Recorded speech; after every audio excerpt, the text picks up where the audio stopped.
You don't get betrayed by strangers. You get betrayed by people you stopped questioning. Not because they changed, but because you never saw them clearly to begin with. The most dangerous people in your life are not the ones who oppose you. They are the ones who sit beside you and who agree with you and slowly learn how you think. They don't rush. They don't force anything. They don't reveal themselves too early. They wait. They let you speak. They let you explain. They let you believe you're in control. And while you're doing that, they're mapping you, your reactions, your emotional triggers, your blind spots, because control doesn't start with action. It starts with understanding. Machiavelli never warned you about obvious enemies. Enemies are easy. You see them coming. You prepare for them. You resist them. Even with the ones who don't resist you, those are the ones who require attention. Because when someone creates no friction, no disagreement, no tension, you don't stay alert. You relax. And the moment you relax around the wrong person, you become readable, predictable, accessible. That's where the shift happens. Not in one moment, but slowly, quietly. You start trusting someone who has never shown you who they really are. And that's the mistake. The most dangerous person in your life is the one you feel the safest around too quickly. Because safety, when it comes too easily, is rarely natural. It's designed. There are 3 specific behaviors, subtle, almost invisible, that reveal exactly who should never be trusted. Miss them, and you won't just lose trust. You'll lose leverage. And once leverage is gone, you don't control the situation anymore. They do. If you understand what I'm about to show you, subscribe. Because once you learn to see this, you don't get to go back to being unaware. Most people think trust is harmless. Something simple, something natural, something you give to build connection. But that's not what trust is. Trust is exposure. The moment you trust someone, you stop filtering what you say. You stop analyzing how you're perceived. You stop protecting what should be protected. And without realizing it, you hand them access. Access to your thinking, access to your patterns, access to the way you react under pressure. And that access, in the wrong hands, becomes leverage. This is where most people make their first mistake. They treat trust as neutral, as if it carries no consequence, and as if giving it too early costs nothing. But trust is never neutral. It shifts the balance, because the person who understands you better has more control than you think. Machiavelli understood this with absolute clarity.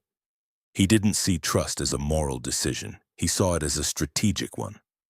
Because people don't reveal who they are through what they promise. They reveal it through what they repeat. Patterns, not words. And the most dangerous individuals don't act in ways that trigger suspicion. They don't create tension.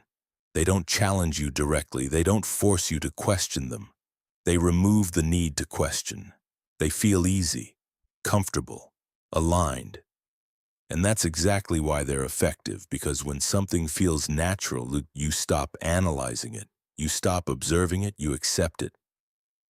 But ease is not proof of honesty, yet it's often a form of design, a calculated absence of resistance that lowers your awareness just enough for them to understand you completely.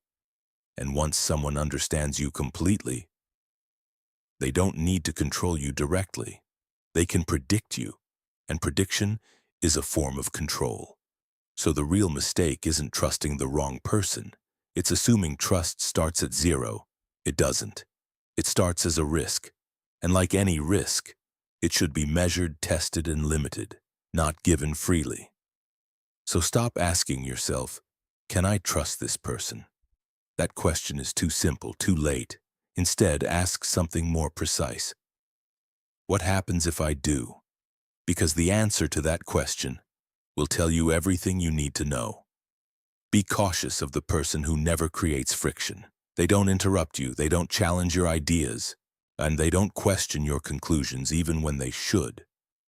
Instead, they agree, not occasionally, not thoughtfully, but consistently, too consistently. They say exactly before you finish your sentence, They repeat your points back to you, cleaner, sharper, more refined. They nod at the right moments. They align with your tone, your pace, your energy. It feels effortless, like you finally found someone who understands you without resistance. But that's exactly where the danger begins. Because real alignment is not silent. It creates tension. It introduces contrast. It forces clarity. When two people genuinely think, they don't move in perfect synchronization. They question. They push back. They refine each other. But perfect agreement does none of that. It removes friction entirely. And friction is what reveals truth. Without it, you're not seeing the other person. You're seeing a reflection of yourself. That's not connection, that's control. Because the fastest way to understand someone is not to argue with them, it's to let them speak freely. And the fastest way to make someone speak freely is to make them feel completely understood. Machiavelli would recognize this instantly. Agreement, when used strategically, is not a sign of loyalty. It's a method, a way to lower your guard without raising suspicion. Because when someone agrees with you consistently, you stop testing them. You stop analyzing them. You start assuming they're on your side. And once that assumption is in place, you begin to reveal more. You speak more openly. You explain more deeply. You expose more than you should. All while believing you're in a safe exchange, but you're not. You're being mapped. Your beliefs, your biases, your emotional reactions, your blind spots, all of it becomes visible. Because you were never challenged. And here's the critical detail most people miss. A person who always agrees with you is not necessarily weak. They are often precise. They know exactly when to validate you, exactly when to stay silent, exactly how to position themselves as someone you won't question.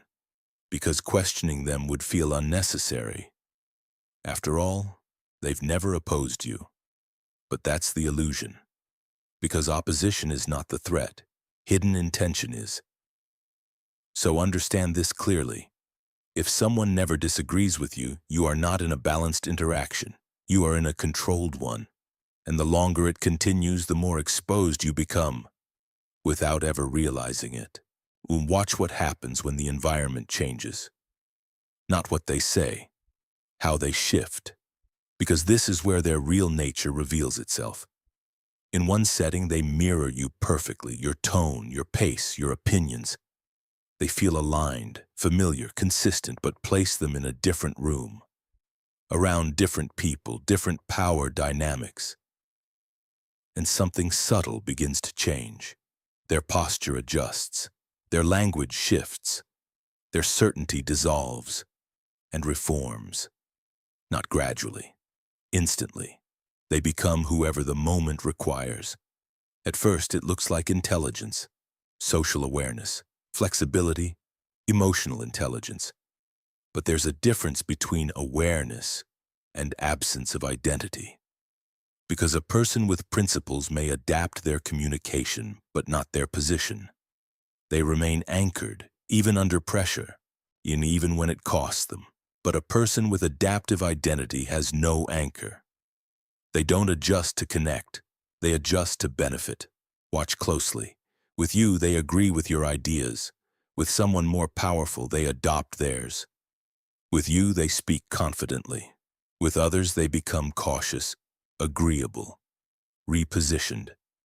Not because they're evolving, but because they're calculating. Machiavelli understood this type of person clearly. He didn't trust them. He predicted them. Because people who adapt to power don't need loyalty. They need proximity, and proximity for them is everything. They move toward influence. They align with advantage. They stay where the gain is highest. Which means one thing, they are not with you, they are near you. And the moment your position weakens, even slightly, they won't hesitate. They will shift again. Quietly, efficiently. No confrontation, no explanation, just distance. Or worse, realignment. Because someone who constantly adapts is not unpredictable. They are predictable at a deeper level. They follow power. And if you lose yours, you lose them with it. That's why this behavior is dangerous, not because it creates immediate harm, but because it creates false stability. You think you understand them, you think you know where they stand, but you don't, because they don't stand anywhere. They position. And positioning without principle is not flexibility, it's strategy. So don't be impressed by how well someone adapts. Be concerned by what they're willing to abandon in order to do it. The most dangerous person in the room is not the loudest one. It's the one who understands everyone and while remaining undefined themselves. And they don't dominate conversations. They don't overshare. They don't draw attention. Instead, they observe carefully, quietly, consistently. They ask questions that feel natural, not intrusive, not aggressive, just precise enough to make you open up. How did that happen? What made you decide that? What do you usually do in that situation? Simple questions, but strategically placed, because every answer you give adds another layer to how they understand you, your habits, your emotional patterns, your decision-making process. And once they see the pattern, they don't need to guess anymore. They can anticipate you. And anticipation zone is control. But here's where it becomes dangerous. While you're becoming more visible to them, they remain unclear to you. When you ask them questions, they answer without answering. Vague opinions, neutral responses, statements that sound complete, but reveal nothing. They speak without exposing. They engage without committing. And over time, something shifts. You begin to feel like you know them, not because they revealed themselves, but because they've been present, listening, reacting, responding, and your mind fills in the gaps.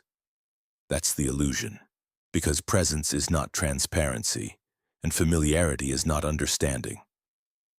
Machiavelli understood this dynamic better than most.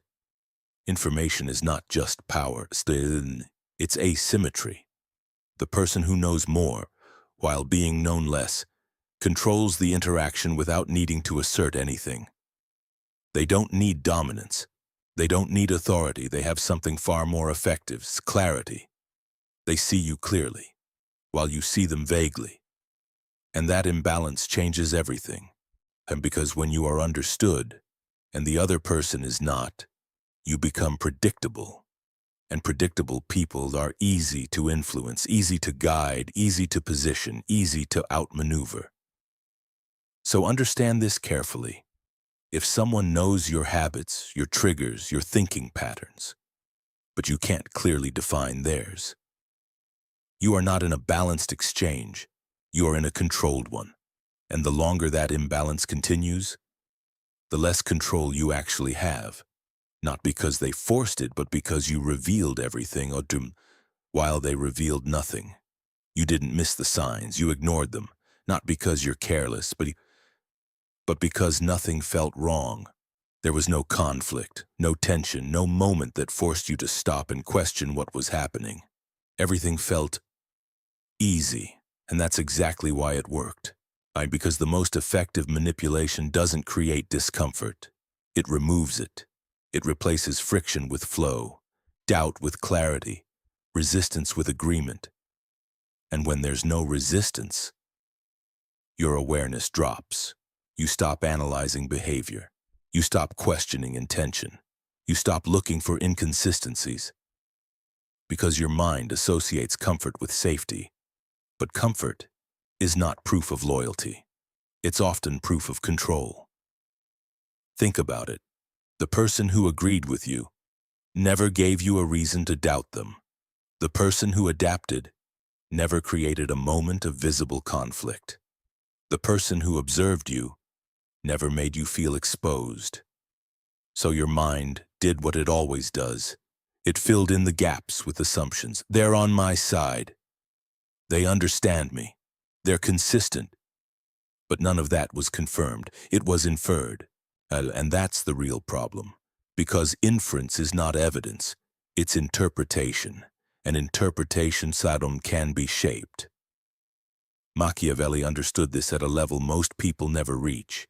He knew that deception is not about lying. It's about guiding perception. If someone can control how you interpret their behavior, they don't need to hide anything. You'll do the work for them. You'll justify their actions. You'll ignore their inconsistencies. You'll defend them, even when there's no real proof they deserve it. And by the time something feels slightly off, you won't trust that feeling, because it conflicts with the version of them you've already accepted. That's how control is maintained, not through force, not through pressure, but through comfort. A carefully maintained sense of ease that keeps you from looking deeper. So understand this clearly. The reason you missed it was not because the signs weren't there. It's because they didn't feel like signs. They felt like alignment. And alignment, when it's manufactured, is one of the most effective disguises control can ever use. You don't fix this by trusting less. You fix it by seeing more. Because the problem was never trust itself. It was unconscious trust, automatic, unmeasured, unquestioned, given before it was tested. That's what made you exposed. So the shift isn't emotional, it's strategic. You stop reacting to how people make you feel and start observing how they behave over time. You stop rewarding agreement and start testing it. When someone aligns with you too easily, you introduce contrast. You say something slightly different. You challenge your own position. You watch what they do. Do they still agree or do they adjust? Because consistency under pressure reveals far more than agreement in comfort. You stop being impressed by adaptability and start examining direction. When someone shifts in different environments, you don't ask, are they social? You ask, what are they aligning with? Power, approval, advantage? Because adaptation without principle is not intelligence, it's positioning. You stop giving full access too early, not out of fear, but out of control. You decide what people see, how much they know, how quickly they understand you. Because once someone fully understands you, you can't take that back. Information doesn't disappear, it compounds. So you slow the process. You reveal in layers. You allow time to expose patterns, not days, not moments. Patterns require repetition. Even repetition reveals intention. This is where most people fail. They judge quickly and entrust permanently. You reverse that. You observe slowly and trust conditionally. Machiavelli didn't teach isolation. He taught clarity. To see people as they are, not as they present themselves. To understand that behavior is always more honest than words. And that consistency, not intensity, is the only thing worth trusting. Because anyone can act aligned once. Anyone can appear loyal briefly. But very few people can maintain the same position when the environment changes. So you watch, without announcing it, without reacting to it. You let people reveal themselves, and when they do, you adjust accordingly. Quietly, precisely, without drama. Because power is not about controlling others, it's about controlling your exposure to them. And once you learn to see clearly, you stop being easy to read, easy to predict, and easy to use. That's the shift, not from trust to paranoia, but from assumption to awareness. You won't recognize these people immediately, because they don't look dangerous. They don't create problems, they don't oppose you. They don't give you a reason to question them, at least not at first. Instead, they fit. They agree when it matters, they adapt when it benefits them, they observe without being noticed. And that's exactly why they're effective. Because your mind is not trained to detect what feels right, it's trained to react to what feels wrong. And when nothing feels wrong, you don't stay alert. You relax, you trust, you open. And that's where the shift happens, not in one obvious moment, but through a series of small, invisible decisions. And you share more than you should. You explain more than necessary. You assume more than is proven. And by the time you begin to question something, you're already inside the dynamic, already understood, already predictable, already positioned. That's the cost of blind trust. Not just betrayal, loss of control. Because once someone understands how you think, your patterns, your reactions, your limits, they don't need to force anything. They can guide it, subtly, precisely, without you even realizing it. That's how influence works at its highest level, not through pressure, but through positioning. So understand this clearly. Never trust someone who agrees without resistance, shifts without consistency, and knows you without being known. Those are not harmless traits. They are signals, clear, measurable, predictable. And once you learn to recognize them, you stop reacting blindly, you start seeing patterns, you start controlling access. You stop giving yourself away too easily, because trust, when given without awareness, is not a strength. It's exposure. But when it's controlled, measured, earned, it becomes something else entirely. It becomes power. And power begins the moment you stop assuming people are aligned with you and start verifying if they actually are. Subscribe, because once you learn to see people clearly, you become very hard to control and even harder to replace.